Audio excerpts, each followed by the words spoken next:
Assalamu alaikum wa rahmatullahi wa barakatuh, my dear sisters. I know everyone, you've heard so much great stuff so far. You've taken notes. So, inshallah, you still have energy because we are going to be talking about eating for energy, faith, and empowerment. Before I begin, and I want to begin with a dua, I'll make one and then I'll give you a chance to make one, I'm not going to ask you to do squats and lunges again, but I'm going to ask you to maybe stretch, just get up, stretch a little. I know we've been sitting and doing stuff, so yeah, get up, stretch out a little bit, just so we're energized and we can totally absorb. Maybe take some nice deep breaths, just so that we can have full.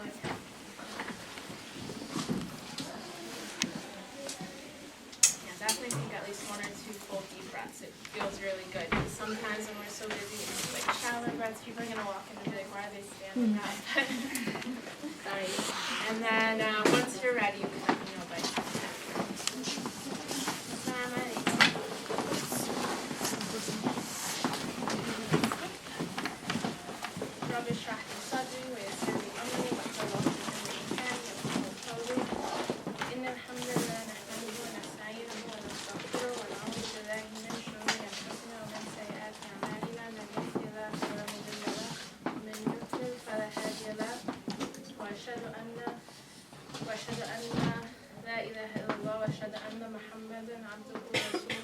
All praise and gratitude is due to Allah subhanahu wa ta'ala alone.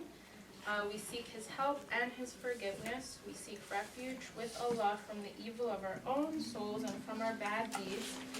Whomsoever Allah guides will never be led astray, inshallah that's us. And whomsoever Allah leaves astray, no one could guide, inshallah that's not us. I bear witness that there is no God but Allah, the one having no partner, and I bear witness that Muhammad sallallahu alaihi wasallam is his slave and messenger. So I want to welcome you, my dear sisters. I want to congratulate you on being proactive because you came to this event. I want to congratulate on beating shaitan because, sometimes you see good events and you're like, do I really need to go to that? And most importantly, I want to congratulate on you beating yourselves because it's really important to know that it is always yourself. It is always you against you. You are your best competition, and it's always about getting better. It's not about comparing yourself. Sometimes in the world of health and fitness and all of this, it gets so overwhelming because it's this person's doing that and this person's doing that. But if you're always comparing yourself against yourself, that means you're always moving forward.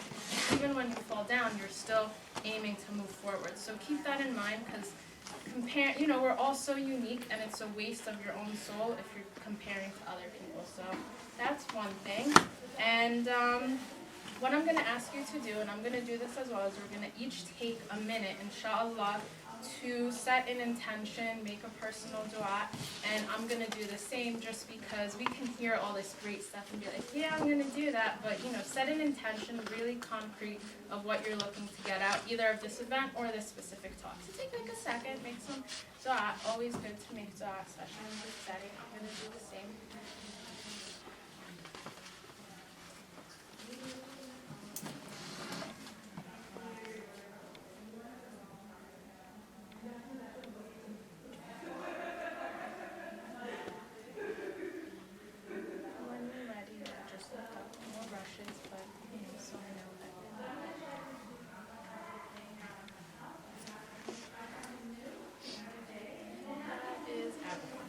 Okay, so I want to remind you, or introduce you if you've never heard of it before, and I'm sure many of you know who Al-Hasan al-Basri is, and we have lots of great quotations from him. One of my favorite is when he calls out, "O son of Adam," he says, "You are nothing but a collection of days. Whenever a day goes past, a part of you goes." This is so important because it's really important to be actionable, right? So you've gotten lots of good tips, and I'm going to maybe draw upon some of the other tips that you've gotten today, depending on which talks you've gone to.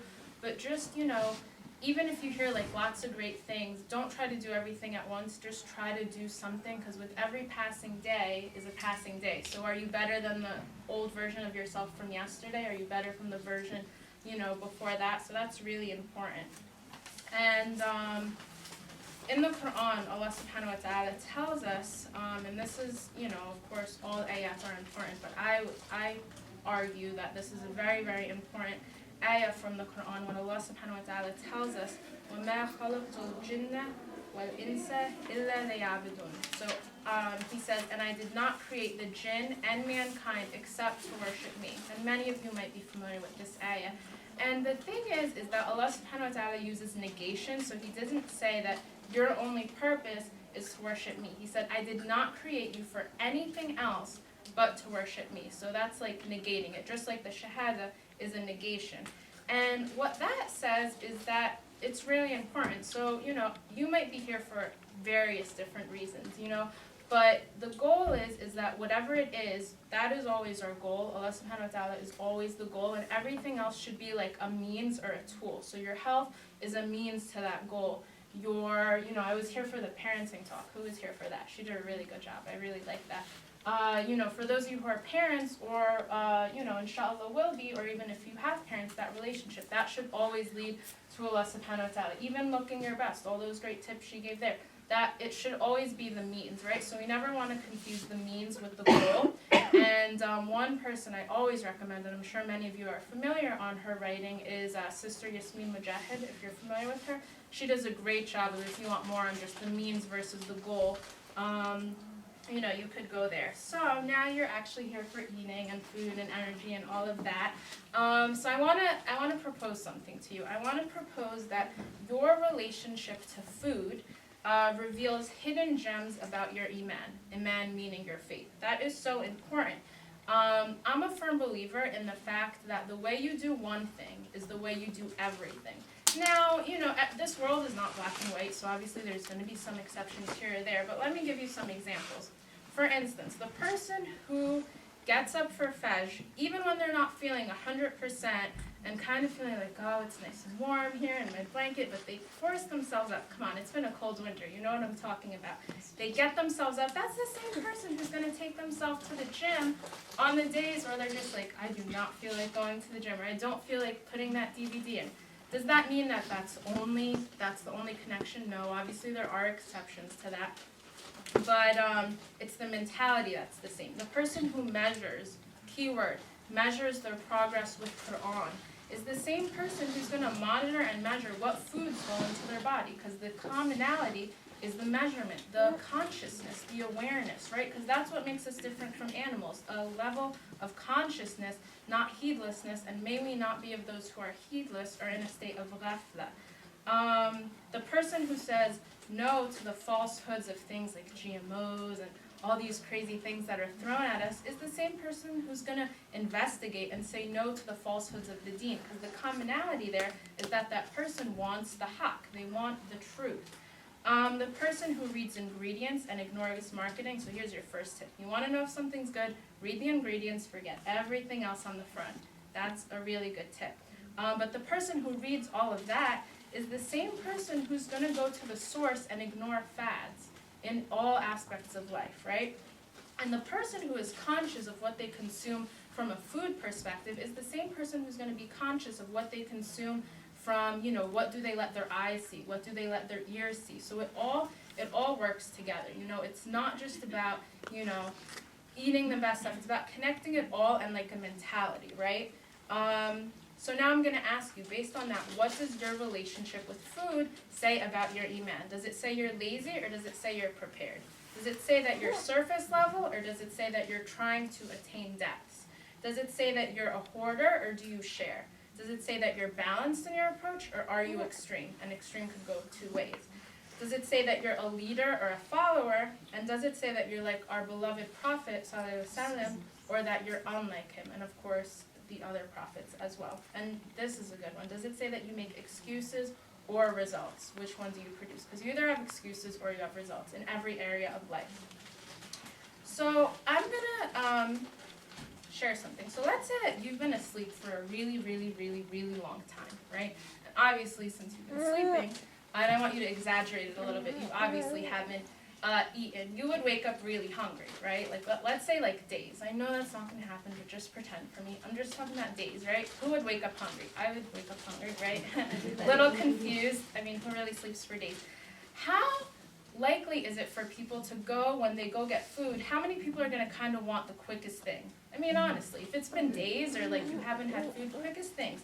Now, who's familiar with Surah Al-Kahf, the story of the cave? You familiar with that? Great. Very good. So the youth of the cave who were in a slumber for a really, really, really long time, we're talking like, a very long time. In Source of Kaf, ayah number 19, it shows the dialogue between the youth when they go get food after their really long slumber. Does anybody know what their standard is for the food they're gonna get? Anybody know that? If not, that's okay. Well, the word used, and of course we know the Arabic's always packs in so much more than the English, but the best translation is that the one who goes to get food from the people, he's told to search for the purest food. Do you see how even though those people who are in the cave, and they went to the cave because they were escaping from, dictatorship of someone who wouldn't let them practice their faith, and then Allah subhanahu wa ta'ala allowed them to awaken when it was a different rulership, and now they're going back in. They don't even know who the ruler is, so they're worried about their safety too. But they're searching for the purest food because it's important. That's why we have hadith on eating the purest things. So if it's important for them, of course it's important for us, right? So here's another thing too. Sister Zainab Ismail, she was talking about the cellular level. Do you guys remember that? That's really important. I want you to understand that there are anywhere between 70 to 100 trillion cells in your body. Cells are literally the building blocks of life, right? Cells are the smallest unit that could reproduce, and when someone has disease, it starts at the cellular level, right? So it's really important to realize that. And our food is the only thing, the only foreign substance that could enter your body that literally becomes your body because it becomes your cells. That's really serious, right? And another thing too, and I'm going to get into some basic tips, and obviously there's, I could probably talk about this for days if you haven't figured it out, but, we have to keep it in time. But I want to add a couple things. One, remember that everyone is bio-individual. You are each unique. You each have different goals. You each have different lifestyles. So you have to, take everything that works for you and leave what doesn't work for you. In terms of my professional background training, I was trained in over 100 different dietary theories or ways of eating with the idea and the mentality that everyone is unique, right? And that's really important because you see some people thrive on certain things and that makes other people sick. So it's really important not to just oh, I saw it on Dr. Oz, although there's a lot of good stuff on there, don't get me wrong, but sometimes people just see stuff or, oh, I saw it in this magazine or my friend's doing it. Be a leader for yourself and your family and those that you know, because different things work for different people. And there's nothing wrong with Dr. Oz. He gives a lot of good tips too. I don't want you to get the wrong idea, but I'm just saying, many times I've had people come to me and they will say, this person said this, and I'm like, but do you know why it's good? And they're like, just because that person said it. But I'm like, you have to investigate, right? You have to, someone who is a muhsin, someone who perfects their deen is not someone who just blindly follows stuff. It's someone who knows what they're doing in all aspects of life. And even though this world's temporary, and even though our body is temporary, and so is food and all of that, our body is the vehicle by which we attain, the everlasting life. So it's pretty important, and it's an amana or a trust to take care of it. So with that being said, different things work for different people, just like Sister Zainab had mentioned. And I see this all the time in the work I do. Sometimes people come to me because I've had people who have successfully lost a lot of weight. I've had people with thyroid issues who have successfully avoided surgery of removing that.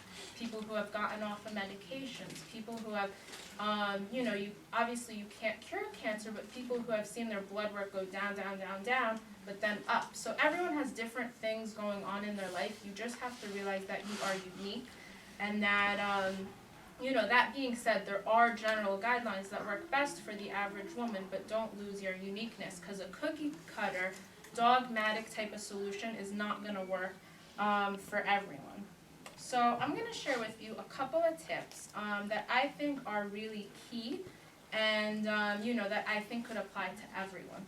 So in terms of eating healthy, one thing I love to share is a lot of times you don't need me to tell you that certain foods are healthy and certain things are unhealthy. You guys, raise your hand if you have a general idea. Like if you were to see a food, you could pretty much say if it's healthy or not healthy. Anyone afraid? Right? Okay, everyone knows that, right? Especially if you're here and you're that conscious to be here. But usually what happens, the stuff that's not so good, you maybe want, and the other stuff is I don't really want, like the girl was talking about, kids, not liking vegetables. one thing that I think is really important is the idea of crowding out. Crowding out means you add more good, so there is less room for bad. And I don't even really like to call foods bad, but you add more good. So for instance, if you know that you need to have, more vegetables, more fruits, leaner sources of protein, better sources, healthier fats, you want to add more of that so there's naturally less room for all that other stuff. Does that make sense? Because what happens is, from a woman perspective, and this is why I focus on working with women and mothers, but, sometimes people try to take the diet approach, I don't like that word, or the restriction approach, and that doesn't work. It doesn't work to just take something away, because then what happens? Most people just, fixate it on their mind, no, I can't have this. But when you start doing things not out of restriction and hate, but love, I love, I love myself. It's okay to say I love myself and I want to take care of myself because it's a manna given to me by Allah subhanahu wa ta'ala, and I'm responsible for a family, or I'm part of a family, and by taking care of that, I'm going to feel better, I'm going to do better things. It's just so much easier when you do it positively. By adding more good things, you're naturally going to have less room. And I'm sure some of you moms have done that technique with kids. First have this, this, and this, and this, and then you can have what you're really asking for. And by then their stomach's kind of full that they can only have a little bit of, what they, wanted. Another one, and it was so nice too to have Sister Zainab's talk, because my next two tips are going to correlate with hers. Nutrition timing. So important, especially for women. Something, and I don't know everyone's story here, and I would be glad to talk to people individually if they have questions or anything like that.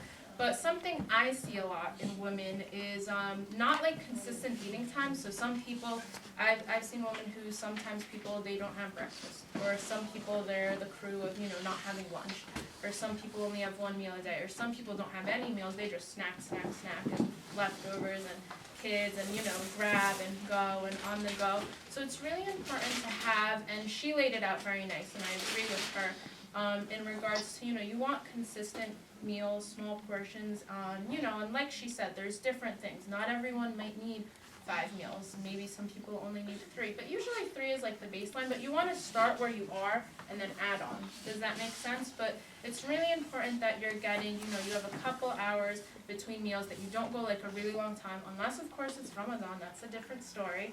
And I actually led a whole Ramadan online program last year on how to best optimize for Ramadan, so you still have energy and things like that.